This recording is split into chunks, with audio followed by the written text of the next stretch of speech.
주님의 평안을 전합니다. 오늘도 하나님께서 우리와 함께 하셔서 범사가 형통케 되는 복을 누리시기를 주님의 이름으로 축복합니다. 이 시간 다 함께 주기도문으로 우리의 신앙을 고백합니다. 하늘에 계신 우리 아버지, 아버지의 이름을 거룩하게 하시며 아버지의 나라가 오게 하시며 아버지의 뜻이 하늘에서와 같이 땅에서도 이루어지게 하소서. 오늘 우리에게 일용할 양식을 주시고 우리가 우리에게 잘못한 사람을 용서하여 준 것 같이 우리 죄를 용서하여 주시고 우리를 시험에 빠지지 않게 하시고 악에서 구하소서. 나라와 권능과 영광이 영원히 아버지의 것입니다. 아멘.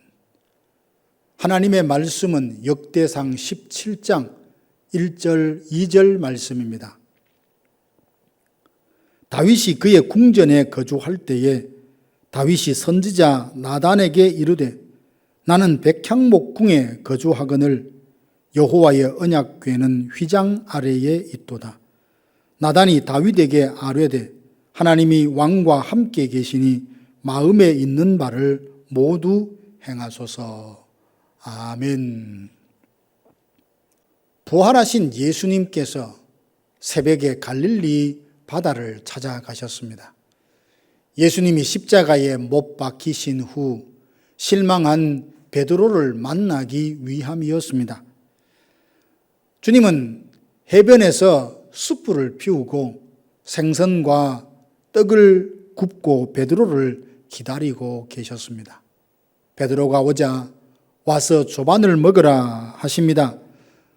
베드로는 물에 빠진 생쥐 모양 추위에 떨며 아무 말도 하지 못하고 있습니다. 이때 베드로를 보며 주님이 물으십니다. 요한의 아들 시몬아, 내가 이 사람들보다 나를 더 사랑하느냐? 베드로는 주님의 이 질문에 대답을 합니다. 예, 주님, 내가 주님을 사랑합니다. 예수님은 3번 동일한 질문을 하셨고 베드로도 동일하게 3번 대답을 했습니다. 이 장면을 상상해 보면 예수님은 우리가 주님을 얼마나 사랑하는지 알고 싶어 하십니다. 우리 또한 하나님께서 우리를 얼마나 사랑하는지 확인받고 싶어 하지 않습니까? 주님의 사랑을 확인할 때 우리는 큰 기쁨과 위로를 얻게 되고 우리의 사랑 고백을 들으시고 주님은 크게 기뻐하십니다. 그러므로 주님께 우리의 사랑을 마음을 담아 자주 고백해 드리십시다. 오늘 본문에 보면 하나님을 향한 다윗의 마음이 어떠한지 잘 드러나 있습니다. 주님을 향한 다윗의 마음이 무엇이었는지 살펴보며 우리도 그 마음을 갖게 되길 원합니다. 첫 번째는 다윗은 어떻게 하면 자기로 인해 하나님을 기쁘시게 할 수 있을까를 늘 생각했습니다. 1절 보면 다윗이 그의 궁전에 거주할 때에 다윗이 선지자 나단에게 이르되 나는 백향목궁에 거주하거늘 여호와의 언약궤는 휘장 아래에 있도다.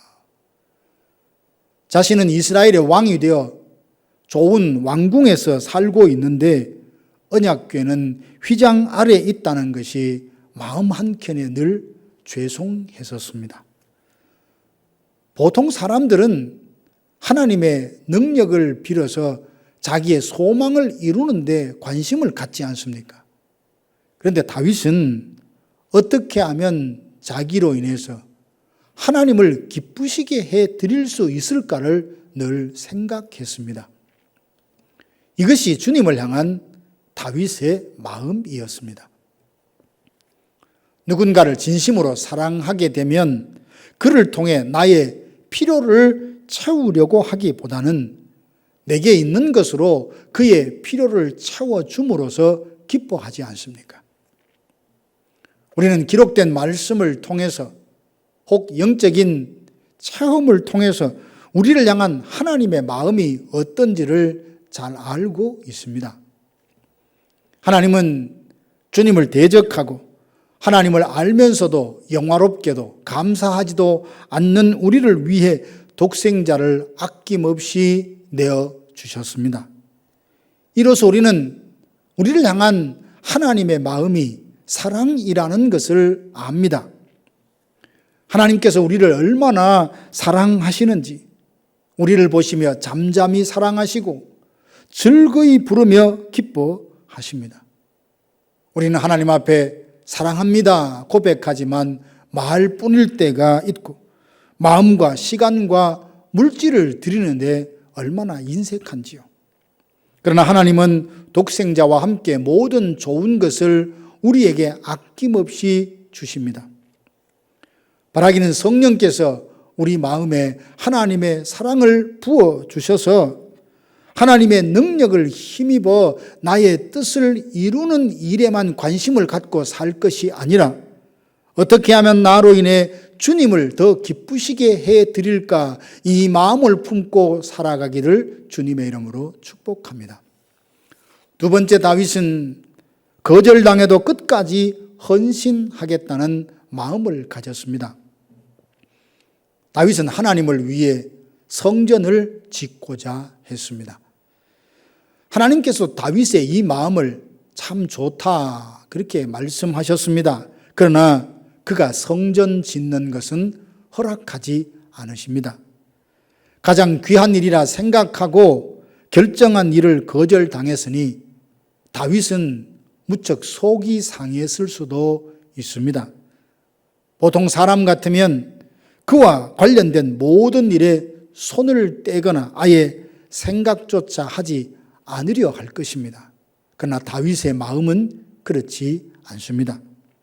다윗은 자신이 성전을 지었다는 것을 자랑하고 싶었던 것이 아니라 언약궤를 잘 모셔서 모든 백성들이 성전에서 하나님을 경배하는 그날을 보고 싶어 했습니다.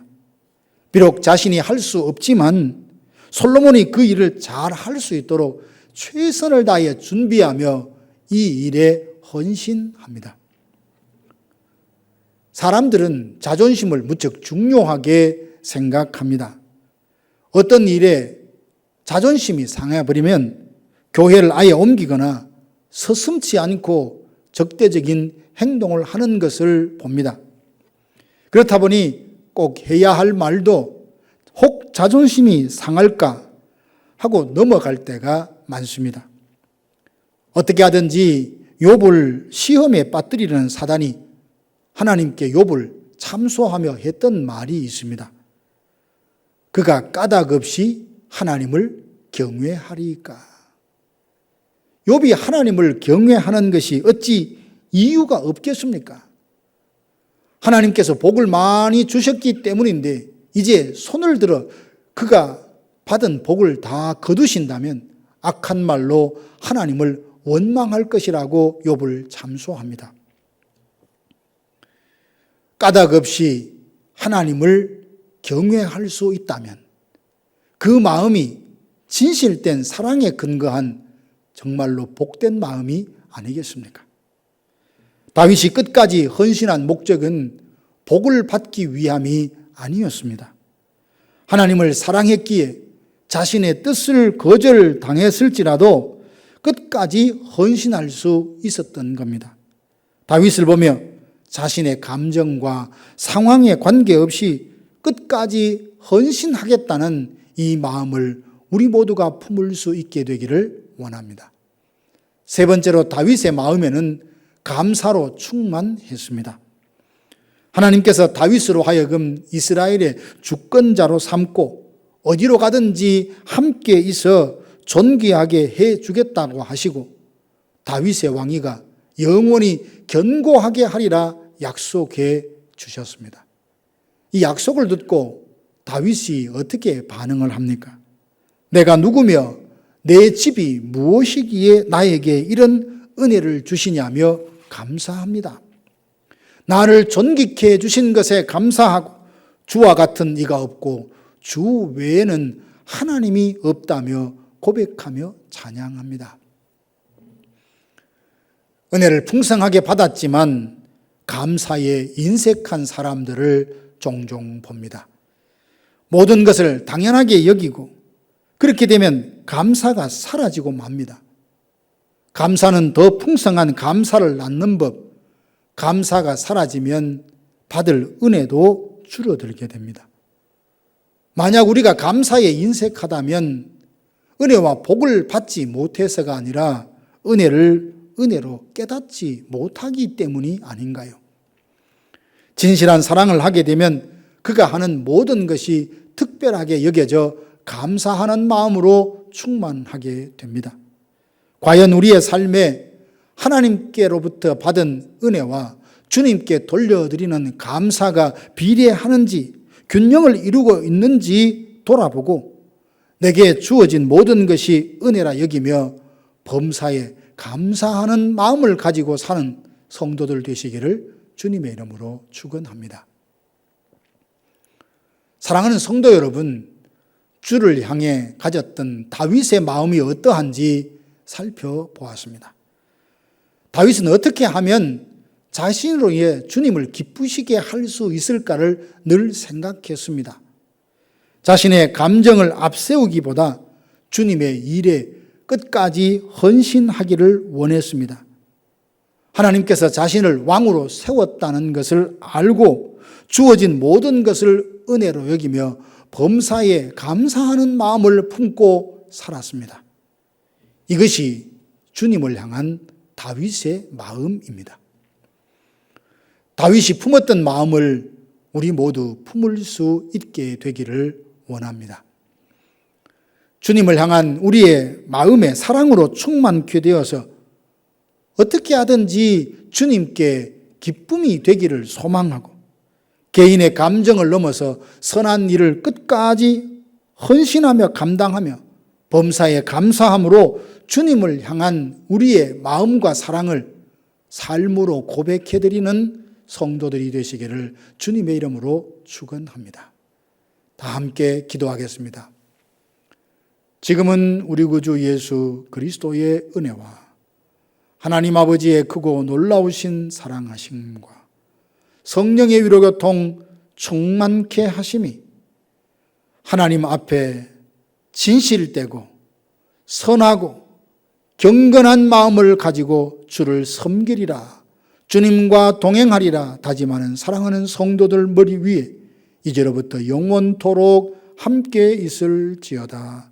아멘.